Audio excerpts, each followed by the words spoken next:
Так, идем дальше, возвращаемся опять же к российской разведке и к ГРУ.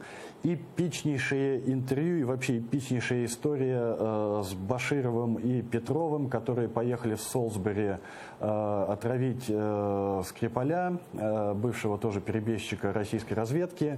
Из этого вышел такой фарс, что держите меня семеро. Да? То есть вот эти вот ребята прилетели со славянскими лицами, совсем не парясь, прилетели лоукостом из России с паспортами, которые отличаются только на последнюю цифру.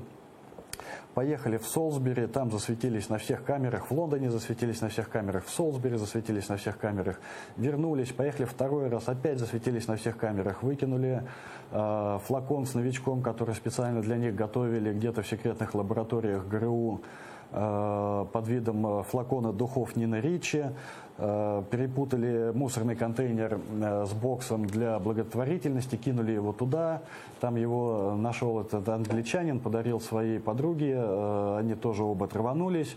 И, в общем, британская разведка, Ми-6 их вычислила, пересмотрели там несколько сотен следователей, пересмотрели 11,5 тысяч часов видеосъемок, их путь вычислен уже там до минуты, и все это было предъявлено миру. И после этого случилось, конечно, вот это вот шикарное, совершенно невероятное интервью с Маргаритой Симоньян, которое я сначала не хотел смотреть, потому что мне было неинтересно, а потом я когда посмотрел, я понял, что это, конечно же, просто эпичнейшее совершенно действо, в котором, ну, оно просто стало уже там рассадник мемов для интернета, давненько такого не было, просто феерия, гогота, серьезно об этом говорить нельзя, конечно, над этим все просто уже ржут о том, как двое бизнесменов поехали, средней руки, фитнес-тренеров, поехали смотреть всемирно известный шпиль как же они сказали, Солберецкого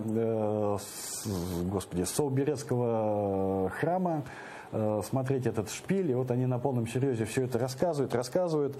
И даже у тех, я думаю, что даже те, кто сомневался, что причастны здесь Россия или не причастны, я думаю, что после этого интервью сомнения отпали у всех, что точно эти люди это сделали, точно Россия здесь причастна. Но что самое интересное, опять же, это к их эффективности. Да? То есть между убийством и вот этим интервью прошло полгода. За эти полгода можно было подготовить такую легенду, что вообще комар бы не подкопался, да? Что можно было бы сделать так, чтобы Тереза Мэй была бы сейчас под подозрением. Да? Ничего не сделано, абсолютная руконогость, да? Не могут ничего, абсолютно ничего.